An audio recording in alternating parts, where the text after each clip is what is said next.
5 ವರ್ಷದ ಅವಧಿಯಲ್ಲಿ 2.5 ವರ್ಷ ಸಿದ್ದರಾಮಯ್ಯ ಸಿಎಂ, ಇನ್ನುಳಿದ ಅರ್ಧ ಅವಧಿಗೆ ಡಿಕೆ ಶಿವಕುಮಾರ್ ಮುಖ್ಯಮಂತ್ರಿ ಅನ್ನೋದು 2023ರ ಮೇ ತಿಂಗಳಿನಿಂದಲೂ ಚರ್ಚೆಯಾಗುತ್ತಲೇ ಇದೆ. ಇದೇ ಅವಧಿಯಲ್ಲಿ ಡಿಕೆಶಿ ಸಿಎಂ ಆಗಿಯೇ ಆಗ್ತಾರೆ ಅಂತ ಬೆಂಬಲಿಗರು ಆಗಾಗ ಬಾಂಬ್ ಸಿಡಿಸ್ತಿರೋದು ಹೊಸದೇನಲ್ಲ. ಆದ್ರೆ ಈಗ ಸದ್ಯದ ಬೆಳವಣಿಗೆಗಳನ್ನ ಗಮನಿಸಿದ್ರೆ 50-50 ಒಪ್ಪಂದ ನಿಜ ಎಂಬ ಮುನ್ಸೂಚನೆ ನೀಡ್ತಿದೆ. ಅರ್ಧ ಅವಧಿ ಪೂರೈಸಿ ಸಿದ್ದರಾಮಯ್ಯ ಕೆಳಗಿಳಿಯೋದು ಪಕ್ಕ ಎಂಬಂತೆ ಕಾಣಿಸ್ತಿದೆ. ಸೆಪ್ಟೆಂಬರ್ ಕ್ರಾಂತಿ ಘಟಿಸೋದು ದೃಢ ಅಂತ ಭಾಸವಾಗ್ತಿದೆ. ಅದು ಹೇಗೆ ಅಂತ ಹೇಳ್ತೀವಿ. ಅದಕ್ಕೂ ಮೊದಲು ಬಾಸ್ ಟಿವಿ ಕನ್ನಡ ಚಾನೆಲ್ನ ಸಬ್ಸ್ಕ್ರೈಬ್ ಮಾಡಿ. ಅಧಿಕಾರ ಹಂಚಿಕೆ ಸೂತ್ರದಂತೆ ನಡೆಯುತ್ತಿದೆ ಬೆಳವಣಿಗೆ. ಕಾಂಗ್ರೆಸ್ ಪಾಳೆಯದಲ್ಲಿ ನಿಜಕ್ಕೂ ನಡೆಯುತ್ತಿರೋದೇನು? ಮುಖ್ಯಮಂತ್ರಿ ಸಿದ್ದರಾಮಯ್ಯ ಅಧಿಕಾರದ ಸೂರ್ಯಾಸ್ತದ ಸಮಯ ಹತ್ತಿರ ಬಂದಂತೆ ಅನಿಸ್ತಿದೆ. ಡಿಸಿಎಂ ಆಗಿರುವ ಡಿಕೆ ಶಿವಕುಮಾರ್ ಮುಖ್ಯಮಂತ್ರಿ ಗಾದಿಗೆ ಇರುವ ಸಮಯ ಸನ್ನಿಹಿತವಾದಂತೆ ಕಾಣಿಸ್ತಿದೆ. ಯಾಕಂದ್ರೆ ರಾಜ್ಯ ಕಾಂಗ್ರೆಸ್ನಲ್ಲಿ ಹೈಕಮಾಂಡ್ ನಾಯಕರು ಮಹತ್ವದ ಬದಲಾವಣೆ ಪ್ರಕ್ರಿಯೆಗೆ ಕೈ ಹಾಕಿದ್ದಾರೆ. ಅತಿ ದೊಡ್ಡ ಬದಲಾವಣೆಯ ಕ್ರಾಂತಿಗೆ ಈಗಿನಿಂದಲೇ ಮುಂದಡಿ ಇಟ್ಟಿದ್ದಾರೆ. ಅದಕ್ಕೆ ಸಾಕ್ಷಿಯೇ ರಾಜ್ಯ ಕಾಂಗ್ರೆಸ್ ಉಸ್ತುವಾರಿ ರಣದೀಪ್ ಸುರ್ಜೇವಾಲಾ ಕರುನಾಡಿಗೆ ಎಂಟ್ರಿ ಕೊಟ್ಟಿದ್ದು, ಅತೃಪ್ತ ಶಾಸಕರ ಸಮಸ್ಯೆ ಆಲಿಸುವ ನೆಪದಲ್ಲಿ ಅಭಿಪ್ರಾಯ ಸಂಗ್ರಹಿಸುತ್ತಿದ್ದಾರೆ ಅಂತ ವಿಶ್ಲೇಷಿಸಲಾಗ್ತಿದೆ. ರಾಷ್ಟ್ರ ರಾಜಕಾರಣಕ್ಕೆ ಸಿದ್ದು ಡಿಕೆಶಿಗೆ ಮುಖ್ಯಮಂತ್ರಿ ಪಟ್ಟ.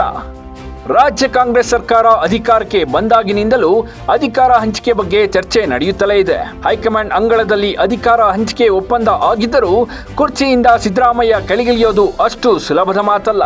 ಯಾಕಂದ್ರೆ ಸಿದ್ದರಾಮಯ್ಯಗೆ ಅತಿ ಹೆಚ್ಚು ಶಾಸಕರ ಬೆಂಬಲ ಇದೆ ಮತ್ತು ಕಾಂಗ್ರೆಸ್ನ backbone Ahinda vote bank Siddaramaiah ಬೆನ್ನಿಗಿದೆ. ಒಂದೊಮ್ಮೆ ಸಿದ್ದರಾಮಯ್ಯರನ್ನ ಕೆಳಗಿಳಿಸಿದ್ರೆ ರಾಜ್ಯ ಕಾಂಗ್ರೆಸ್ನಲ್ಲಿ ಅಲ್ಲೋಲ ಕಲ್ಲೋಲ ಪರಿಸ್ಥಿತಿ ನಿರ್ಮಾಣವಾಗಬಹುದು. ಇದೇ ಕಾರಣಕ್ಕಾಗಿ ಸಿದ್ದರಾಮಯ್ಯರನ್ನ ಕುರ್ಚಿಯಿಂದ ಕೆಳಗಿಳಿಸೋ ಬದಲು ಹೈಕಮಾಂಡ್ ಸೂಕ್ಷ್ಮವಾದ ತಂತ್ರ ಹೆಣೆದಿದೆ ಅಂತ ಹೇಳಲಾಗ್ತಿದೆ. ಅದು ಏನಂದ್ರೆ ಸಿದ್ದರಾಮಯ್ಯರನ್ನ ರಾಷ್ಟ್ರ ರಾಜಕಾರಣಕ್ಕೆ ಕಳಿಸೋದು. ಹೌದು, ಇದರ ಮೊದಲ ಭಾಗವಾಗಿ ಎಐಸಿಸಿ ರಚಿಸಿರೋ ಒಬಿಸಿ ಸಲಹಾ ಮಂಡಳಿ ಪಟ್ಟಿಯಲ್ಲಿ ಸಿದ್ದರಾಮಯ್ಯಗೆ ಮೊದಲ ಸ್ಥಾನ ನೀಡಲಾಗಿದೆ. ಈ ಮೂಲಕ ಸಿದ್ದರಾಮಯ್ಯರನ್ನ ದಿಲ್ಲಿ ರಾಜಕಾರಣಕ್ಕೆ ತಳ್ಳಿ ರಾಜ್ಯದಲ್ಲಿ ಎದ್ದಿರುವ ಗೊಂದಲ ಬಗೆಹರಿಸೋದು ಹೈಕಮಾಂಡ್ ಪ್ಲಾನ್ ಎನ್ನಲಾಗಿದೆ. ಸೆಪ್ಟೆಂಬರ್ ಕ್ರಾಂತಿಗೆ ವೇದಿಕೆ ಸಜ್ಜುಗೊಳಿಸಿದ ಹೈಕಮಾಂಡ್. ಮತ್ತೊಂದೆಡೆ ಸೆಪ್ಟೆಂಬರ್ನಲ್ಲಿ ರಾಜ್ಯ ಕಾಂಗ್ರೆಸ್ನಲ್ಲಿ ದೊಡ್ಡ ಕ್ರಾಂತಿ ನಡೆಯಲಿದೆ ಅಂತ ವಿಪಕ್ಷ ನಾಯಕರು ಹೇಳಿಕೆ ನೀಡಿ ಸಂಚಲನ ಸೃಷ್ಟಿಸುತ್ತಿದ್ದಾರೆ. ಇದರ ಭಾಗವಾಗಿಯೇ ಏನು ಕಾಂಗ್ರೆಸ್ ಹೈಕಮಾಂಡ್ ಸಿದ್ದರಾಮಯ್ಯರನ್ನ ರಾಷ್ಟ್ರ ರಾಜಕಾರಣಕ್ಕೆ ಕಳಿಸಲು ದಾರಿ ರೆಡಿ ಮಾಡಿದೆ. ಒಬಿಸಿ ಸಲಹಾ ಮಂಡಳಿಯಲ್ಲಿ ಸಿದ್ದರಾಮಯ್ಯಗೆ ಸ್ಥಾನ ನೀಡಿ ಸಿದ್ದುಗೆ ದಿಲ್ಲಿ ರಾಜಕಾರಣದ ದಾರಿ ತೋರಿಸಿದೆ. ಆದರೆ ಸಿದ್ದರಾಮಯ್ಯ ರಾಷ್ಟ್ರ ರಾಜಕಾರಣಕ್ಕೆ ಹೋಗುವ ಬಗ್ಗೆ ಸುಳಿವು ಕೊಟ್ಟಿಲ್ಲ.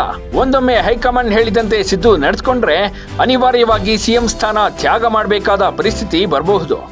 ಆಗ ಸಹಜವಾಗಿಯೇ ಡಿಕೆಶಿ ಹೆಗಲಿಗೆ ಸಿಎಂ ಸ್ಥಾನದ ಜವಾಬ್ದಾರಿ ಬೀಳಲಿದೆ ಅಂತ ಹೇಳಲಾಗ್ತಿದೆ. ಶಾಸಕರ ಜೊತೆಗೆ ಸುರ್ಜೇವಾಲಾ 1-to-1 ಮೀಟಿಂಗ್. ಇನ್ನೊಂದು ಮಹತ್ವದ ಬೆಳವಣಿಗೆ ಅಂದ್ರೆ ರಾಜ್ಯ ಕಾಂಗ್ರೆಸ್ ಉಸ್ತುವಾರಿ ರಣದೀಪ್ ಸುರ್ಜೇವಾಲಾ ಪದೇ ಪದೇ ರಾಜ್ಯಕ್ಕೆ ಆಗಮಿಸುತ್ತಿದ್ದಾರೆ. ಕಳೆದ ವಾರ ಬಂದು ಹೋಗಿ ಈಗ ಮತ್ತೆ ವಾಪಸ್ ಬಂದಿದ್ದು ಕಳೆದ 3 ದಿನಗಳಿಂದ ಬೆಂಗಳೂರಿನಲ್ಲೇ ಬೀಡು ಬಿಟ್ಟಿದ್ದಾರೆ. 3ನೇ ದಿನವೂ ಶಾಸಕರ ಜೊತೆ ಸುರ್ಜೇವಾಲಾ 1-to-1 ಮೀಟಿಂಗ್ ನಡೆಸುತ್ತಿದ್ದಾರೆ. ಅನುದಾನದ ಕೊರತೆ, ಅಭಿವೃದ್ಧಿ ಕೆಲಸಗಳ ಪ್ರಗತಿ ಬಗ್ಗೆ ಮಾಹಿತಿ ಪಡೆದಿದ್ದಾರೆ ಅಂತ ಹೇಳಲಾಗ್ತಿದೆ.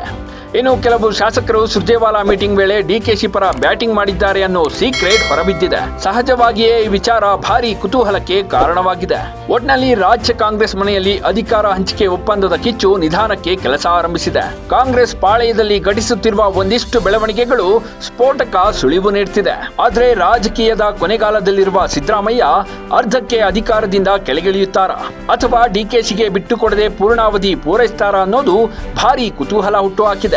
Bureau report, Boss TV Kannada. Latest ಹಾಗೂ ಇಂಟ್ರೆಸ್ಟಿಂಗ್ ಸುದ್ದಿಗಳಿಗಾಗಿ ಬಾಸ್ ಟಿವಿ ಕನ್ನಡ ಚಾನೆಲ್ನ ಸಬ್ಸ್ಕ್ರೈಬ್ ಮಾಡಿ. ಹಾಗೆಯೇ ಬೆಲ್ ಐಕಾನ್ ಪ್ರೆಸ್ ಮಾಡಿ. ಇದರ ಜೊತೆಗೆ ಫೇಸ್ಬುಕ್, ಇನ್ಸ್ಟಾಗ್ರಾಮ್, ಎಕ್ಸ್ ನಲ್ಲೂ ಮಿಸ್ ಮಾಡದೆ ಫಾಲೋ ಮಾಡಿ.